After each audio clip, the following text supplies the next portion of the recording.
नमस्कार, मी निकिता पाटील आणि आपण पाहताय TV9 मराठी। बुलेटिनमध्ये अनेक घडामोडी आपण सविस्तरपणे बघणार आहोत। मात्र त्याआधी आतापर्यंत घडलेल्या महत्त्वाच्या 100 घडामोडींचा सुपरफास्ट आढावा घेऊयात। ठाकरे गटाकडून कोंडीत पकडण्याआधी मुख्यमंत्री एकनाथ शिंदेंकडून मोठी खेळी। विधान परिषदेत शिवसेना प्रतोदपदी आमदार विप्लव बाजोरिया यांची निवड। विधिमंडळ गटनेते म्हणून एकनाथ शिंदेंचे उपसभापती नीलम गोऱ्हे यांना पत्र। आणि विधान परिषदेमध्ये उद्धव ठाकरेंसह ठाकरे गटाच्या आमदारांना नव्या प्रतोदचा व्हीप मान्य करावा लागणार, अन्यथा कारवाईची टांगती तलवार। परिणामी पुन्हा एकदा राजकीय पेच निर्माण होण्याची शक्यता। आणि महाराष्ट्रातील याच सत्ता संघर्षावर आजपासून पुन्हा 3 दिवस सुप्रीम कोर्टात सुनावणी सुरू होणार। 16 आमदारांच्या अपात्रतेवर ठाकरे गटाचे वकील युक्तिवाद करणार। तर व्हीपचा मुद्दा सुप्रीम कोर्टात जाणार। खासदार संजय राऊतांची माहिती, व्हीप बजावणार नाही असं शिवसेनेच्या वकिलांनी कोर्टात सांगितलं होतं। मात्र तरी सुद्धा व्हीप बजावला याचा अर्थ ते कोर्टाला मानत नाहीत, राऊतांची प्रतिक्रिया।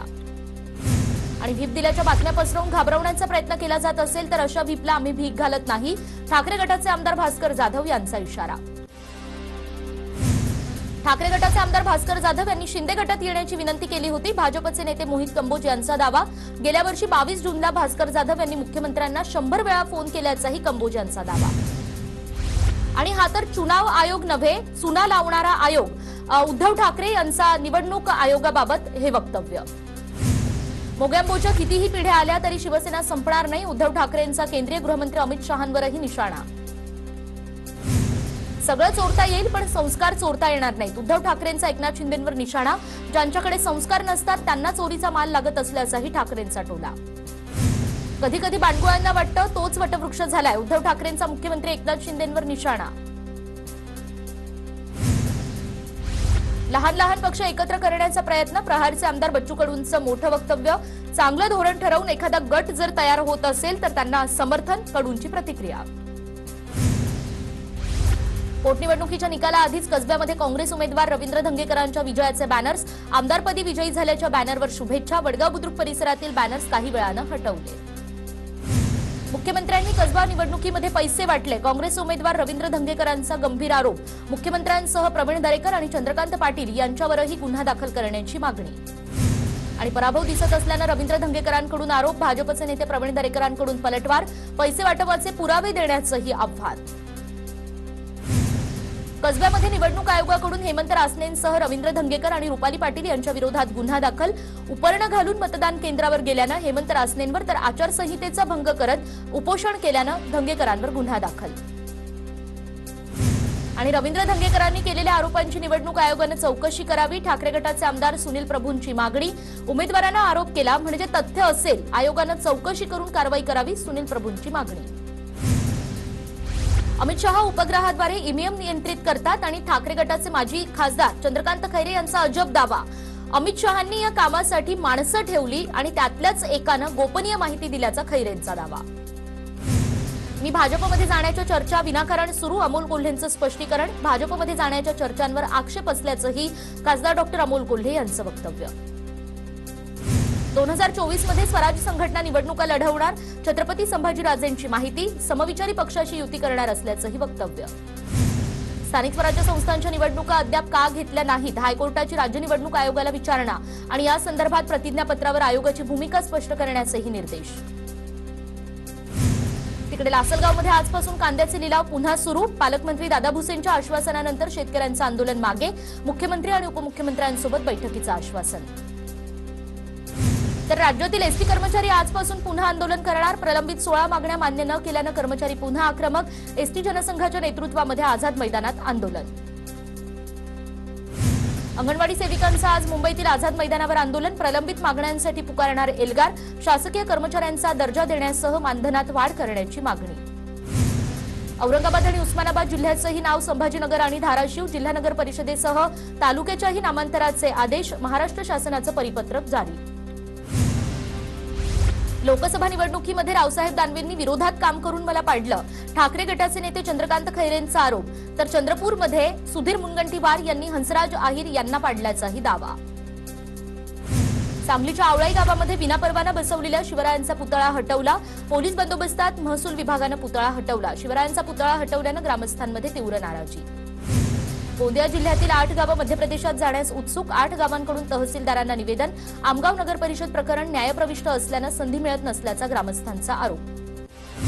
राज्यभरातील गायरान जमिनीवरील अतिक्रमणांवर कारवाई करण्याबाबत सरकार ठाम. गायरान जमिनींवर अतिक्रमण करणाऱ्यांना नव्याने नोटीस बजावणार. नोटीशीला 30 दिवसात उत्तर न आल्यास कायदेशीर कारवाई सुरू करणार असल्याचीही माहिती. मराठा क्रांती मोर्चाचा आज छत्रपती संभाजीनगर इथून लॉंग मार्च निघणार. 100 वाहनातून हजारो तरुण मुंबईकडे रवाना होणार. आणि वैद्यकीय महाविद्यालयाच्या पीजी अभ्यासक्रम प्रवेशासाठीची नीट पीजी परीक्षा वेळापत्रकानुसार 5 मार्चलाच होणार. परीक्षा पुढे ढकलण्याबाबतची याचिका सर्वोच्च न्यायालयानं फेटाळली. आरोग्यमंत्री तानाजी सावंत यांच्याकडून आमदार सरोज अहिरेंकडे दिलगिरी व्यक्त. 24 तासाच्या आत हिरकणी कक्षामध्ये सुविधा पुरवण्याचं आश्वासन. अधिवेशनाच्या वेळी बाळासाठी व्यवस्थित सोय नसल्यानं सरोज अहिरेंकडून नाराजी व्यक्त. शिवसेना आणि भाजप आमदारांची आज विधान भवनात बैठक. मुख्यमंत्री आणि उपमुख्यमंत्री आमदारांना मार्गदर्शन करणार. अर्थसंकल्पीय अधिवेशनाच्या पार्श्वभूमीवर बैठकीत चर्चा होणार.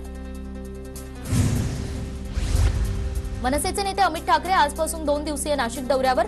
मनसे पदाधिकाऱ्यांसोबत बैठका घेणार. महापालिका निवडणुकांच्या पार्श्वभूमीवर आढावा. आणि मुख्यमंत्र्यांचे पुत्र खासदार डॉक्टर श्रीकांत शिंदे आज नाशिकच्या दौऱ्यावर. शिवसेनेच्या शाखांचं उद्घाटन करणार. रोजगार मेळाव्यातही हजेरी लावणार. नारायण राणे शिवसेनेतून बाहेर पडले तेव्हा क्लिप नव्हत्या का? किशोरी पेडणेकरांचा सवाल. खोटं बोलेल तेवढा तो चांगला लीडर असं दिसायला लागलंय. पेडणेकरांचा राणेंना टोला. ठाण्यामध्ये शाखेवरून शिवसेना आणि ठाकरे गट आमने सामने. लोकमान्य नगरमधल्या ठाकरे गटाची शाखा शिवसेनेनं बळकावली. खासदार राजन विचारे यांचा आरोप. अमरावतीमध्ये शेतकरी रस्त्यावर उतरलेले असताना राणा आणि बच्चू कडू कुठे आहेत? राष्ट्रवादीचे आमदार अमोल मिटकरी यांचा निशाणा. 3ही नेत्यांना घराबाहेर येण्याचाही सल्ला. शिवसेनेचे आमदार संजय शिरसाट, सुभाष धोटे यांची तालुका अध्यक्ष म्हणून निवड. तर सुनील भुसारा, योगेश सागरही अधिवेशन काळात तालिका अध्यक्ष म्हणून काम पाहणार. राष्ट्रवादीचे नेते नवाब मलिकांच्या जामिनावर आज मुंबई हायकोर्टात सुनावणी. वैद्यकीय कारणास्तव तातडीनं सुनावणी घेण्यास हायकोर्टाकडून मान्य. मलिक हे किडनीच्या आजारानं त्रस्त असल्याची माहिती. पुरवणी मागण्यांमध्ये छत्रपती संभाजी महाराजांचा स्वराज्य रक्षक असा उल्लेख. देवेंद्र फडणवीसांनी विधानसभेत पुरवणी मागण्या मांडल्या. कसब्यामध्ये आचारसंहिता भंग केल्याप्रकरणी दोन्ही उमेदवारांवर गुन्हा दाखल. भाजपचे हेमंत रासने, काँग्रेसचे रवींद्र धंगेकर यांच्यासह राष्ट्रवादीच्या नेत्या रुपाली पाटील यांच्यावरही गुन्हा दाखल. ठाकरे गटाचे आमदार राजन साळवींच्या अडचणीत वाढ. सार्वजनिक बांधकाम विभागाकडून रत्नागिरीमध्ये राजन साळवी यांच्या घराचं आणि हॉटेलचं मोजमाप. महाराष्ट्राच्या राजकीय परिस्थितीवर राज ठाकरेंची तोफ. गुढीपाडव्याला धडाडणार. 22 तारखेला कोणताही टीझर नाही तर डायरेक्ट सिनेमा दाखवणार. राज ठाकरेंचं वक्तव्य. पोलिसांना अपमानास्पद वागणूक दिल्याप्रकरणी आमदार बच्चू कडू यांना कोर्टाचं कामकाज संपेपर्यंत थांबण्याची शिक्षा. उस्मानाबाद जिल्हा न्यायालयाचे निर्देश. 2,500 दंडही ठोठावला. पुरातील अंबाबाई देवीच्या मूर्तीचं चुकीच्या पद्धतीनं संवर्धन होत असल्याचा मूर्ती अभ्यासक प्रसन्न मालेकरांचा आरोप. चुकीच्या संवर्धनामुळे अंबाबाई देवीच्या मूर्तीचं रूप बदलल्याचाही दावा. जुनी मूर्ती बदलून नवी मूर्ती बसवण्याची मागणी. अकोल्यातील महादेवाच्या पिंडीला डोळे दिसत असल्याची चर्चा. दर्शनासाठी भाविकांची मोठी रांग. मात्र कुणीतरी हे जाणून बुजून केलं असल्याचा अंधश्रद्धा निर्मूलन समितीचा दावा. पुण्यातील रामटेकडी ते खराडी भागातील पाणीपुरवठा 2 मार्चला बंद राहणार. परिसरातून जाणाऱ्या पाईपलाईनवर फ्लो मीटर बसवण्याचं काम हाती. तसंच शुक्रवारी कमी दाबानं पाणीपुरवठा होणार. पुण्यातील पाणीपुरवठा संदर्भातील वाढत्या तक्रारींच्या निराकरणासाठी महापालिकेकडून 24 तास हेल्पलाईन सुरू. 1 मार्चपासून पालिकेकडून ही हेल्पलाईन सेवा सुरू होणार. पालिकेची माहिती.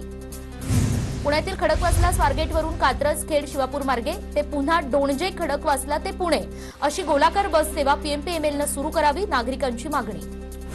पुणे जिल्ह्याच्या ग्रामीण क्षेत्रातील 0 ते 18 वर्षापर्यंतच्या बालकांच्या सर्वांगीण आरोग्य तपासणीसाठी जागरूक पालक सुदृढ बालक हे अभियान.